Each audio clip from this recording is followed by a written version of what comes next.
Halo semuanya, balik sama gue Luis di Kinetic ID. Jadi di video kali ini gue pengen ngebahas soal sebuah headset gaming. Jadi di tahun 2018 yang lalu itu gue sempat bikin video soal top 5 headset gaming terbaik di tahun 2018. Dan headset yang paling gue rekomendasikan saat itu adalah Sennheiser JSP 300, yang dimana headset itu sampai sekarang kadang masih jadi rekomendasi dari gue. Dan selang 3 tahun setelahnya, atau tepatnya di tahun 2021 ini, gue baru dapat kesempatan untuk nyobain versi wirelessnya dari si JSP 300 yang sekarang brandingnya udah bukan Sennheiser lagi, melainkan brandingnya sekarang adalah EPOS, yang dimana EPOS ini adalah bisa dibilang sebuah brand baru dari Sennheiser yang fokusnya itu ke gaming dan juga enterprise. Jadi sekarang itu untuk segmen audio enthusiastnya itu sekarang namanya ya seperti biasa Sennheiser, sementara untuk yang gaming dan juga enterprise sekarang adalah EPOS. Jadi segmentasinya dipisahkan lah bisa dibilang, atau brandingnya itu dipisahkan. Nah, jadi versi wirelessnya dari Sennheiser JSP 300 dan juga JSP 350 yang kemarin pernah rilis sekarang namanya adalah EPOS JSP 370. Jadi ya langsung aja gue bahas apakah ini sama recommendednya kayak si JSP 300 dan juga JSP 350. Dan ya langsung aja gue bahas mulai dari sound quality, mic quality, dan juga comfortnya. Dan ya setelah gue pakai kurang lebih selama sekitar 1 bulanan, gue bisa confirm bahwa headset ini punya value yang sebenarnya cukup menarik. Oke, jadi untuk pricingnya si JSP 370 ini harganya sebenarnya cukup beragam di e-commerce Indo. Cuman gue temuin paling murah itu harganya di sekitar 2,7 juta yang kayaknya lagi diskon karena harga SRP-nya itu di sekitar 3 juta. Dan ya, kalau dibandingkan sama versi basicnya yaitu JSP 300 atau mungkin lebih fair sama JSP 350, memang si JSP 370 ini harganya lebih tinggi karena dia wireless. Jadi harusnya perbedaan range harganya itu cukup masuk akal. Oke, untuk desain dari headset ini memang sebenarnya nggak ada bedanya dengan JSP 300 maupun JSP 350. Pas dipakai di kepala, headset ini memang bikin kelihatan lebar banget. Cuman ini balik lagi ke personal preference, tapi gue pribadi nggak ada keluhan sama sekali dari sisi desain, karena justru desain ini yang membedakan headset gamingnya Sennheiser atau sekarang disebut dengan EPOS. Secara keseluruhan build quality dari headset ini juga persis sama dengan JSP 300 maupun JSP 350, yang dimana bahannya itu semuanya dari plastik, dan sejauh gue pakai sih dan gue coba itu nggak ada suara plastik sama sekali. Headbandnya juga bisa ditarik cukup panjang dan udah sangat fleksibel juga. Jadi untuk masalah build quality gue di sini nggak ada komplain sama sekali. Dan buat kalian yang ukuran kepalanya cukup lebar, di sini sih harusnya cukup aman. Karena kalau di kepala gue sendiri sih ini masih sangat masuk banget karena ukuran kepala gue cukup lebar. Cuman ya di sini masih oke meskipun size-nya masih cukup mepet. Lalu untuk ear cup-nya di sini dia pakai 2 bahan. Jadi yang di luar itu dia bahannya pakai pleather atau kulit sintetis. Sementara untuk di bagian yang nyentuh ke kulit itu dia menggunakan bahan micro suede yang bahannya sangat halus banget, dan cenderung kalau kena ke kulit itu dia cenderung adem, meskipun kalau misalkan ruangannya panas ya harusnya dia juga bakal panas. Dan di bagian luarnya itu yang dia menggunakan pleather itu tujuannya supaya bisa memberikan isolasi suara yang bagus. Dan setelah gue coba pakai headset ini dan memang ternyata kualitas isolasi suaranya sama bagusnya dengan JSP 300 yang bahannya menggunakan full pleather semua. Selain itu bentuk padnya itu lonjong dan bentuknya itu mengikuti ukuran dari telinga. Dan setelah gue coba sih bentuknya cukup nge-cover semua area telinga gue dan nggak nyentuh sama sekali juga. Jarak antara pad dan drivernya juga udah oke karena telinga gue nggak nyentuh ke bagian drivernya. Masih soal comfortnya, dari segi clamping sih headset ini masih belum sampai level ringan clampingnya si MH752. Dan buat ukuran kepala gue yang cukup lebar, gue masih bisa pakai headset ini dengan nyaman kurang lebih sekitar 4-6 jam.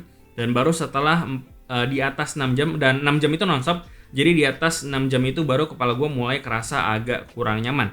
Cuman ya itu balik lagi tergantung dengan ukuran kepala kalian sebesar atau sekecil apa. Karena kalau misalkan ukuran kepala kalian itu nggak terlalu besar atau kecil, harusnya nggak ngerasain kayak yang gue rasain karena ukuran kepala gue itu cukup lebar. Headset ini menggunakan koneksi 2,4 GHz wireless. Jadi di sini kita ada dapat dongle USB 2,4 GHz wirelessnya untuk dikoneksikan ke PC atau laptop. Dan setelah gue coba entah untuk dengerin musik atau dengerin atau misalnya gue lagi pengen main game, gue so far nggak ada komplain sama sekali soal koneksi wirelessnya. Gue udah coba dan delaynya memang sangat minimum banget dan cenderung udah nggak kerasa lagi. Lalu sayangnya di sini kita nggak bisa pakai headset ini di mode wired only. Kalau misalnya kita lagi pengen pakai ke smartphone atau PC atau laptop, kalau misalkan baterainya ini lagi habis. Karena di sini nggak ada port jack 3,5 sama sekali. Lalu di bagian bawah headset ini ada port micro USB yang fungsinya hanya untuk charging only. Dan untuk port yang masih menggunakan micro USB, sebenarnya di sini gue nggak bisa komplain Karena ya pada dasarnya kalau misalkan entah mau Type-C, entah mau micro USB, entah mau mini USB, pada dasarnya ini cuman perbedaan bentuk aja kalau misalkan di peripheral. Dan kita juga ada dikasih kabel micro USB to USB A, dan ya jadi harusnya itu udah bukan masalah lagi karena kita juga dikasih kabelnya. Berhubung headset ini wireless, di cup yang sebelah kiri bawah itu ada power switch, lalu untuk cup yang sebelah kanan itu ada volume knob yang seperti biasa kita bisa pakai untuk ganti-ganti volume seperti biasa. Lalu untuk posisinya dia juga sangat accessible dan nggak bikin gampang kepencet. Lalu resistance-nya juga udah cukup berasa. Dan masih sama kayak headset Sennheiser yang sebelumnya, dia seperti biasa mic-nya itu nggak detachable seperti headset yang harusnya ada kebanyakan. Cuman dia kalau misalnya kita lipat dia langsung ke mute. Dan hal ini sangat gue apresiasi dari headset Sennheiser yang lainnya. Dan kalau misalkan dia dilipat ke atas, dia ada kayak suara atau tactile bump-nya gitu untuk menandakan bahwa headset ini mic-nya udah ke mute. Lalu untuk baterainya sendiri, si EPOS klaim bahwa headset ini bisa tahan kurang lebih 100 jam nonstop. Dan setelah gue cobain sendiri dengan pemakaian kurang lebih 4-6 jam per hari, headset ini bisa tahan kurang lebih sekitar seminggu lebih atau tepatnya 8-9 hari. Dan di 8 atau 9 hari itu baterainya baru mulai habis. Dan kita juga bisa cek baterai indikatornya di EPOS Gaming Suit atau software si GSP370 ini. Lalu di software seperti biasa kita bisa adjust EQ settings, selalu ada beberapa mix settings yang bisa kita pakai kalau misalkan mau kalian ganti sesuai dengan preferensi masing-masing. Lalu kita juga bisa switch ke mode Virtual 7.1 yang seperti biasa di sini gua nggak rekomendasiin karena justru bikin si sound imagingnya sendiri itu jadi kurang akurat gitu. Jadi ya gua saranin untuk stay aja di mode stereo dan nggak usah otak-atik si Virtual 7.1 ini. Oke, jadi kurang lebih seperti ini kualitas mic dari EPOS GSP370. Dan berhubung ini adalah headset gaming wireless, jadi kualitas mic-nya masih memenuhi ekspektasi gua. Dan berhubung ini juga wireless, jadi kualitas mic-nya memang nggak bisa identik atau nggak bisa sebagus dengan versi yang kabelnya.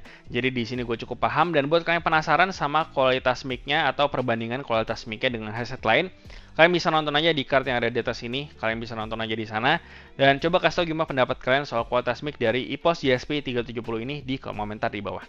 Oke, sekarang lanjut ke sound quality-nya. Perlu diingat bahwa ini adalah headset gaming wireless yang dimana ada versi yang kabel atau wirednya yang lebih murah, yaitu si GSP300 yang harganya kalau nggak salah 1,5 jutaan dan 350 itu di 2 juta, dan ini harganya di 2,7. Jadi intinya sih jangan taruh ekspektasi kalian terlalu tinggi.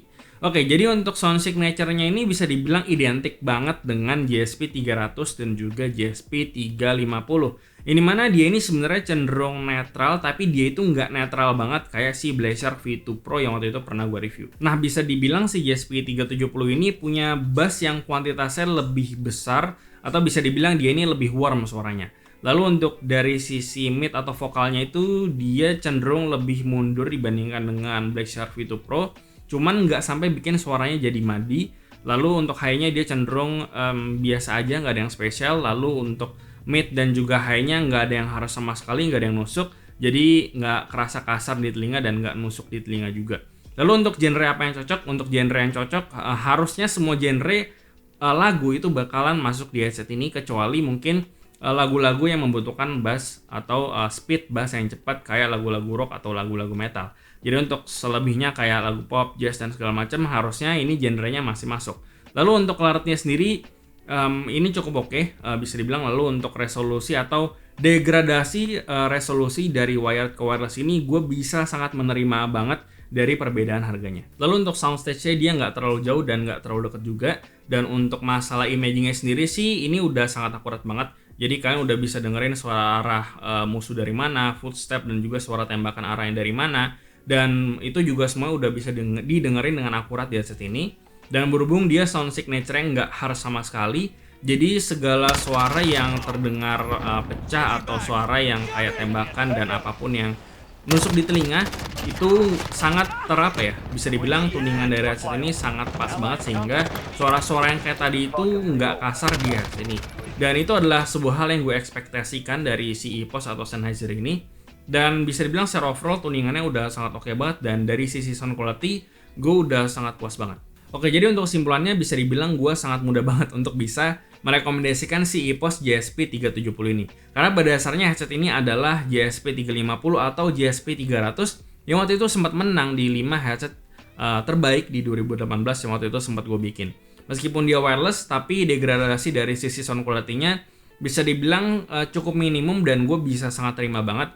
Lalu dari sisi comfortnya juga gue overall gak ada masalah selama kalian tahu kapan harus istirahat atau kapan kalian harus melepas si headset ini. Dan buat kepala yang kecil harusnya juga nggak ada masalah sama sekali. Paling degradasi yang paling berasa banget itu adalah dari sisi mic quality-nya aja, yang ternyata perbedaannya itu cukup jauh dengan versi yang kabelnya.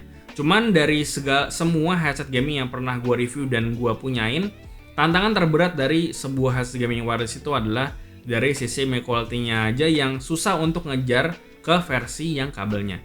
Cuman ya secara overall sih mic-nya menurut gue nggak jelek atau bisa dibilang masih bisa dipakai lah setidaknya untuk voice chat ataupun Discord, dan harusnya nggak bikin kalian di-kick kalau misalkan kalian lagi ngomong di Discord atau voice chat. Oke, jadi gue rasa itu aja yang bisa gue bahas soal EPOS JSP370. Seperti biasa, kasih tau gimana pendapat kalian di kolom komentar di bawah, like dan share jika bermanfaat. Lalu follow semua sosial media kami di Facebook dan juga Instagram, lalu join komunitas kami juga di Discord dan juga line open chat, semua linknya ada di deskripsi.